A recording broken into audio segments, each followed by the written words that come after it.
hari dia mungkin sepertinya disekap, melarikan diri saudara. Jadi Ibtu Rudiana melarikan diri dari Mabes Polri. Ibtu Rudiana setelah diperiksa Mabes Polri, dia melarikan diri. Ini pun saya tidak tahu pastinya, tapi ada dari narasumber menyatakan Ibtu Rudiana melarikan diri. Mari kita dengar.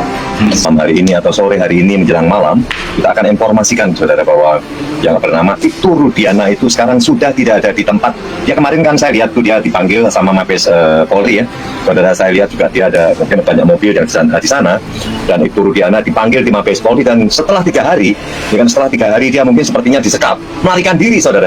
Jadi Ibtu Rudiana melarikan diri. Mungkin karena bangke yang disembunyikan itu mulai tercium. Kayaknya dia tidak tahan dengan serangan ini nanti. Gimana menurut kalian? Kita tangkap bareng-bareng atau gimana itu?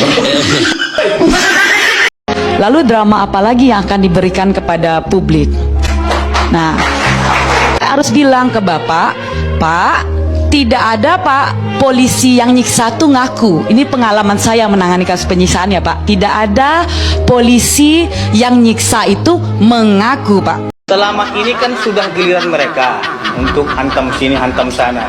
Wajar dong, gantian kita kan gitu. Sudah cukup saya kira dikasih kesempatan mereka selama ini.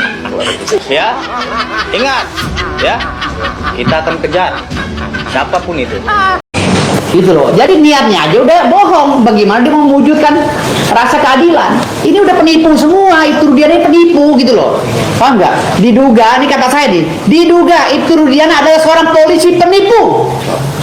Ya, Ibtu Rudiana adalah seorang polisi penipu. Ingat itu, catat lagi. Sekali lagi, Ibtu Rudiana adalah seorang polisi yang penipu. Ya. Alfa diduga Ibtu Rudiana justru berani kabur dari penyidikan Barreskrim Polri hingga jadi buron usai dilakukan pemeriksaan. Rudiana melarikan diri setelah diperiksa dan dinaikkan statusnya ke tahap penyidikan. Termasuk ada sebagai polisi yang faktanya ikut terjerat dalam kasus Rudiana.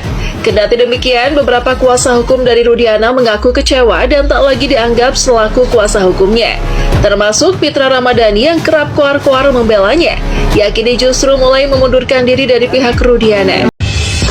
Dewan Pimpinan Pusat Perhaki memutuskan dengan keputusan DPP Perkumpulan Penasihat dan Konsultan Hukum Indonesia, karena Ibtu Rudiana telah dilaporkan ke Barreskrim Mabes Polri, dalam hal ini statusnya sebagai terlapor, sehingga kami mempertimbangkan perlu diberikan bantuan hukum kepada Bapak Ibtu Rudiana untuk memperjuangkan hak-hak hukumnya dan memberikan keadilan kepada korban. Bukan menutup diri, namun lebih ke saya coba untuk mencari lawyer bisa mendampingi saya untuk komunikasi kepada masyarakat. Setelah kami dapat lawyer yang saya sukarela, terus saat yang tepat saya untuk menyampaikan pada masyarakat bahwa inilah yang sebenarnya yang kami alami, yang kami lakukan. Saya jadi penasaran ini dengan statement terakhir Bapak, apakah dalam kasus ini Bapak juga mendapatkan katakanlah bantuan hukum dari atasan Bapak di instansi kepolisian? Tentunya iya, ada dari Bidkom kami dapatkan juga. Nah, apakah juga mungkin aparat dari ataupun juga mungkin instansi tempat Bapak begabi ini juga membantu Bapak untuk menjembatani bertemu dengan Bang Fitro ataupun juga dengan Bu Elsa? Kalau Bang Fitra itu betul-betul pure karena betul saya dapat nomor telepon Bang Fitra, saya kontak secara pribadi dan Bang Fitra mau bantu saya sehingga terjadi komunikasi. Oke, baik. Rudiana bilang, Bang, tolong perjuangkan almarhum Bang. Baru disampaikan, baru-baru ini. Sudah lama. Ini saya ungkap aja di sini. Silahkan netizen menghujat saya. Tujuan saya mulia, membantu saudara saya Rudiana. Penasihat Kapolri Irjen Pol Purna Arianto Sutadi menyebut Ibtu Rudiana dan Aep berpotensi menjadi tersangka dalam kasus pembunuhan Vina Cirebon. Pasalnya kedua sosok ini menjadi biang keladi di balik kecurigaan publik terkait kasus Vina yang penuh kejanggalan. Mereka telah dilaporkan atas dugaan keterangan palsu. Saat ini, kata Arianto, polisi masih melakukan penyelidikan terhadap laporan yang ditunjukkan kepada Ibtu Rudiana dan Aep. Jika dari hasil penyelidikan tercium adanya kejanggalan dalam kesaksian mereka, maka polisi akan menindaklanjuti ke tahap penyidikan. Ibtu Rudiana, kata Arianto, disebut seorang oknum. Dia tak mewakili perilaku anggota lain di tubuh institusi Polri.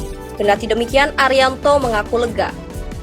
Ia menyambut baik pengajuan peninjauan kembali oleh Saka Tatal dan 7 terpidana lainnya yang juga akan menyusul mengajukan hal serupa.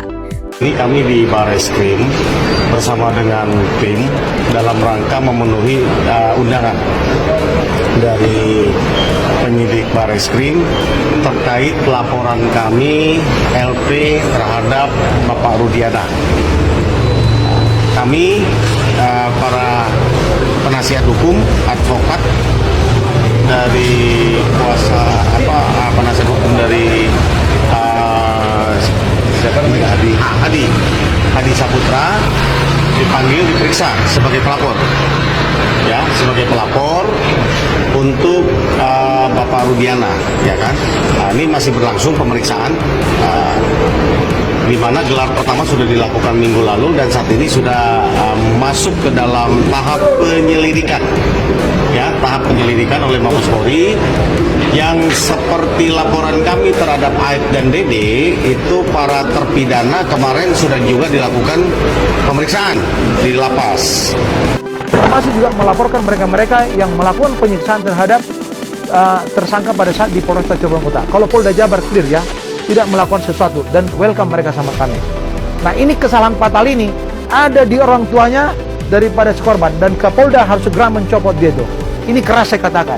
Diperiksa malam ini di Polres Cirebon Kota dan memang Bapak Rudiana keluarnya tidak diketahui, ya, dia berusaha menghindar. Tindakan kejam dan sangat keterlaluan. Ibtu Rudiana beserta oknum polisi lainnya telah melakukan tindakan kekerasan yang secara paksa menyuruh orang-orang yang tidak bersalah untuk mengaku sebagai pelaku pembunuhan. Setelah jalani pemeriksaan, Ibtu Rudiana kini tak lagi berada di kantor Polres Cirebon Kota. Ia resmi dinyatakan terlibat dalam kasus Vina dan diseret dibawa langsung oleh Propam Mabes Polri. Propam Mabes Polri turun langsung didampingi Polda Jabar Sambangi Polres Cirebon dengan agenda pemeriksaan terhadap Ibtu Rudiana, pengusutan kasus pembunuhan Vina dan Eki 2016 silam. Diketahui bahwa ayah almarhum Eki, Ibtu Rudiana, tengah diperiksa langsung di Polres Cirebon. Tampak berbeda dengan biasanya, yang mana pagar Polres Cirebon Kota tertutup rapat untuk wartawan kalau melakukan pemeriksaan terhadap jajaran Polres Cirebon, termasuk Ibtu Rudiana yang merupakan otak di balik kasus Vina ini. Lantas, seperti apa hasil dari pemeriksaan Propam Polri terhadap Ibtu Rudiana? Bagaimana dengan para tersangka lainnya yang diduga kuat adalah korban salah tangkap? Bagaimana dengan para tersangka lainnya yang diduga kuat adalah korban salah tangkap?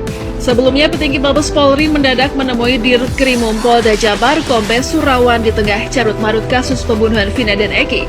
Secara khusus, Dirtipidum Barreskrim Polri Brigjen Juhandani Raharjo Puro temui Kombes Surawan di Polda Jabar. Dalam pertemuan lebih kurang 2 jam tersebut, mereka pun mengagendakan untuk melangsungkan pemeriksaan terhadap seluruh anggota Polres Cirebon Kota, khususnya kepada Ibtu Rudiana. Setelah beberapa jam menjalani operasi pemeriksaan, Ibtu Rudiana resmi dinyatakan terlibat dalam peran pembunuhan Vina. Sehingga ia diseret oleh Propam Mabes Polri angkat kaki dari kantor Polres Cirebon Kota. Hal ini diketahui saat Propam Polri keluar dari kantor Polres Cirebon dengan menyeret Ibtu Rudiana. Kendati demikian, mereka tak berkomentar apapun saat ditanya oleh sebagian awak media.